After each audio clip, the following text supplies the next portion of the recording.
ሰላም ሰላም የሃርመኒ እንግሊሽ ቤተሰቦች እንዴት ናችሁ? በያላችሁበት የዓለም ዳርቻ ሁሉ ሰላምታ ይድረሳችሁ። እኔ ደህና ነኝ። እንግዲህ ቤተሰቦች የሃርመኒ እንግሊሽ ከመጀመሪያው ከቤዚክ እንግሊሽ ከእንግሊሽ አልፋቤት ጀምሮ የተለያዩ ቪዲዮዎችን ለእናንተ ለተከታዮች እያደረሰ ይገኛል። ከቀላሉ ነው የሚጀምረው። ስለዚህ ቢግነሮች በተለይ ጀማሪዎች ከመጀመሪያው ጀምራችሁ ያሉ ቪዲዮዎችን በማየት አዳዲስ ቤተሰቦች ሰብስክራይብ በማድረግ ቪዲዮ እንዲደርሳችሁ እንድታደርጉ ነባር ቤተሰቦች ደግሞ ላይክ ሼር በማድረግ እንድታበረታቱኝ ስል በትህትና ጠይቃለሁ። የምሰራቸው ቪዲዮዎች በጣም ቀላል ናቸው። በቀላሉ እናንተ የምትረዷቸው ናቸው። መሰረታዊ የሆኑ ነገሮች ናቸው። እነዚህ እንድታውቁ ስል ነው የማሳስባችሁ። እንግዲህ ዛሬ ይዤላችሁ የመጣሁት ኮንፊውዚንግ ወርድስ ወይም ደግሞ አብዛኛውን ጊዜ ግራ የሚያጋቡ የእንግሊዘኛ ቃላቶች አሉ ማለት ነው። ስለዚህ እነዚህን የእንግሊዘኛ ቃላቶች በደንብ ማንበብ እንችላለን ማለት ነው ከዚህ ቪዲዮ በኋላ። ስለዚህ ቪዲዮውን እስከ መጨረሻ እንድታዩት ስል አሁን በድጋሚ ያሳስባለሁ። ስለዚህ እዚህ ጋር ይዤላችሁ የመጣሁት ለምሳሌ እዚህ ጋር ቢት የሚል ቃል አለ፣ እዚህ ጋር ባይት የሚል ቃል አለ። ስለዚህ አንዳንዴ ለማንበብ እንቸገራለን እንደዚህ አይነት ቃላቶችን ማለት ነው። ስለዚህ በትርጉም ይለያያሉ፣ በስፔሊንግም ይለያያሉ ማለት ነው። እነዚህም በደንብ እናያለን ማለት ነው። ስለዚህ የመጀመሪያው ቃል ቢት የሚል ቃል ነው። ስለዚህ ቢት ማለት ምን ማለት ነው? BEANT BEAT ማለት ቱ ስትራይክ ማለት ነው። ስትራይክ ማለት መምታት ማለት ነው። ስለዚህ ቢት ማለት እና ስትራይክ ማለት ተመሳሳይ ናቸው። ያ ቱ ስትራይክ ማለት ነው። የእንግሊዘኛ ሌላ ትርጉሙ ማለት ነው። ስለዚህ መምታት ወይም መደብደብ ማለት ነው።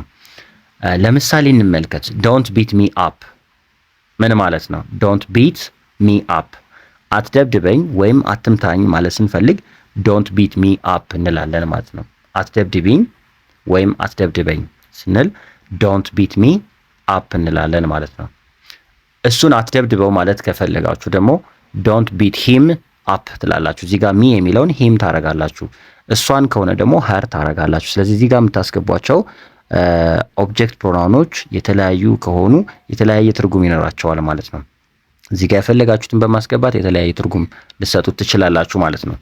ኦኬ፣ ስለዚህ ምን አልኳችሁ? ይሄ ቃል ቢት ማለት ነው። ቢት ማለት መደብደብ ወይም መምታት ማለት ነው። ቱ ስትራይክ ማለት ነው። ስለዚህ ይሄ ቢት የሚለው ቃል ከዚህኛው ጋር ይመሳሰላል። አብዛኞቻችን ይሄን ቢት ብለን ልናነበው እንችላለን። ስለዚህ ይሄ የሚነበበው BITE ከሆነ ቢት ሳይሆን እንደዚህኛው ቢት ሳይሆን የሚነበበው ባይት ብለን ነው የምናነበው ማለት ነው። ባይት ማለት ንክሻ ማለት ነው። ቱ ስቲር ዊዝ ቲዝ መንከስ ማለት ነው። ስለዚህ ባይት ማለት ንክሻውን ነው። ለምሳሌ ኢንሴክት ወይም ደግሞ ወባ ቢነድፈን ያ የነደፈን ቦታ ወይም ውሻ ቢነክሰን ያ የነከሰን ቦታ ንክሻ ይባላል። የውሻ ንክሻ እንላለን አይደል? ስለዚህ ባይት ማለት ንክሻ ማለት ነው። ቱ ቲር ዊዝ ቲዝ ማለት ነው። መንከስ ከሚለው ጋር ትርጉሙ ተመሳሳይ ይሆናል ማለት ነው። እስቲ ምሳሌውን እንመልከት። ሌትስ ሲ ዘ ኤግዛምፕል። The dog's bite was soft. The dog's bite was soft. የውሻው ንክሻ ቀለል ያለ ነበረ። የውሻው ንክሻ ቀለል ያለ ነበረ ስንል the dog's bite was soft እንላለን። ስለዚህ ምን አልኳችሁ? ይሄ ሲነበብ ባይት፣ ይሄኛውስ ቢት። ሶ ቢት እና ባይት ብለን እናነባቸዋለን ማለት ነው። ኦኬ፣ ሌላ confusing words live and live. Look, live and live. Look these words. Yeah, live, this live and this live ተመሳሳይ ናቸው።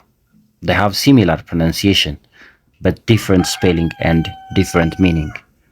So homophones ይባላሉ። homophones ማለት ተመሳሳይ አነባብ ያላቸው ግን ስፔሊንጋቸውና ትርጉማቸው ግን የተለያየ ማለት ነው። ስለዚህ live ማለት depart or abandon ማለት ነው። መውጣት፣ መልቀቅ፣ መለያየት ይሆናል። ስለዚህ በምሳሌ እንመልከት እስኪ። እዚህ ጋር ተመልከቱ። leave me alone ተወኝ ብቻዬን ልሁን ማለት ስንፈልግ ወይም ብቻዬን ተወኝ ስንል leave me alone እንላለን። live here ስንል ምን እያልን ነው? ከዚህ ጥፋ። ልቀቅ ስንል live here እንላለን ማለት ነው። ይሄ ትዕዛዝ ነው። live here ጥፋ። ስለዚህ ትርጉሙ abandon መውጣት፣ መልቀቅ ማለት ነው። ኦኬ፣ ይሄኛውን ስንመለከት ሊቭ ማለት ኤግዚስት ኦር መኖር ማለት ነው። መኖር ለምሳሌ ሺ ሊቭስ ኢን ኢትዮጵያ።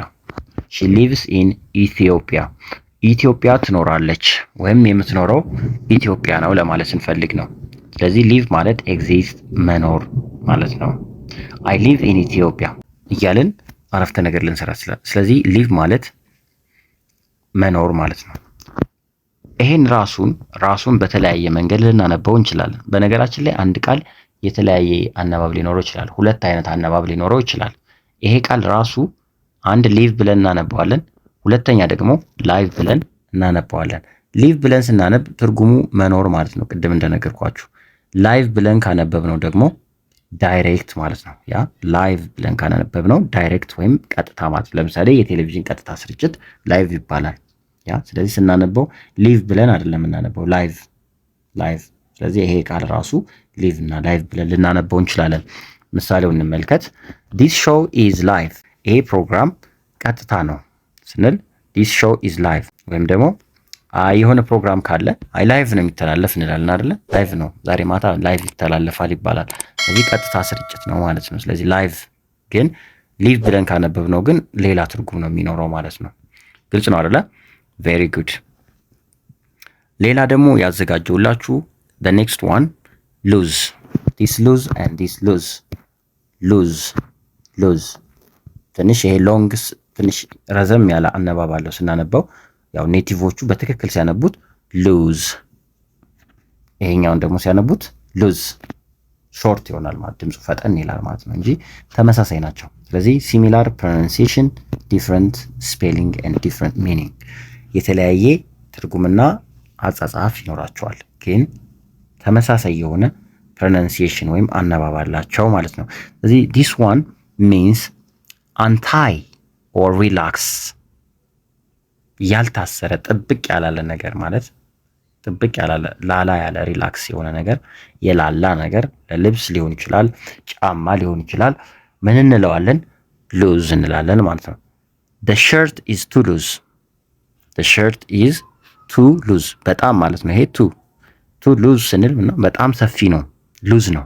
ያ ኢትስ ሉዝ ካላችሁ ምን እያላችሁ? አይ ሰፊ ነው፣ ሰፍቶኛል፣ የላላ ነው ምናምን እንላለን። እዚህ ሉዝ የሆነ ሰፋ ያለ ሸሚዝ ከሆነ ልብስ ከሆነ ጫማም ሰፋ ያለ ከሆነ እንደዚህ ሰፊ ሲሆን ሉዝ እንላለን ማለት ነው። እሺ ሌላ ሉዝ፣ ይሄ ሉዝ ደግሞ ተመሳሳይ ናቸው አነባባቸው። ሚስ ማለት ነው ወይም ማጣት ማለት ነው። ለምሳሌ I don't want to lose you አንተን ላጣህ አልፈልግም፣ ያ ወይም ላጣሽ አልፈልግም። I don't want to lose you እንላለን ማለት ነው። ሌላ ሉዝ ማለት ለምሳሌ የሆነ ነገር ሲጠፋን I have lost my keys እንላለን። ቁልፎችን ጣልኳቸው ወይም ቁልፌን ጣልኩት ስንል I have lost my key እንላለን። ስለዚህ መጣል ሊሆን ይችላል። የሆነ ነገር ሲጠፋ ሉዝን የሚለውን የዚህም ፓስት ሎስት እንላለን ማለት ነው። ወይም ደግሞ ሚስ ማጣት፣ የሆነን ሰው ማጣት፣ የሆነ ነገር ሚስ ማድረግ ማጣት። ስለዚህ የተለያየ ኮንቴክስት ላይ የተለያየ ትርጉም ሊኖረው ይችላል። ሰው ምን አልኳችሁ? ይሄን ሉዝ፣ ይሄም ሉዝ። ስፔሊንጉ ግን እዚህ ጋር አንድ ኦ የለም፣ እዚህ ጋር አንድ ኦ ብቻ ነው፣ እዚህ ጋር ሁለት ኦ ነው ያለው። ስለዚህ ተመሳሳይ አነባብ ነው ያላቸው፣ የተለያየ ስፔሊንግ አላቸው፣ የተለያየ ትርጉም አላቸው ማለት ነው። ስለዚህ በዚህ መልኩ እንደዚህ አይነት ተመሳሳይ የሆኑ ቃላቶችን በመፈለግ ሰፋ አድርጋችሁ እንድታነቡ ተዘጋጁ ዘንድ ነው እንጂ ይሄ በቂ አይደለም። በጣም ብዙ ቃላቶች አሉ ግራም ያጋቡን ማለት ነው። ስለዚህ በተለይ በምንጽፍበት ጊዜ ኮንፊውዝ እንዳንሆን ይረዱናል ማለት ነው። ቴንክ ዩ ፎር ዋቺንግ። በጣም አመሰግናለሁ። ቪዲዮ ላይ አስተያየት ሀሳብ ካላችሁ ኮሜንት ሴክሽን ላይ አስቀምጡልኝ፣ እመልሳለሁኝ። ስለተከታተላችሁኝ ከልብ አመሰግናለሁ። ሀሳብ አስተያየታችሁ አይለኝ። ሃቭ a nice time. See you.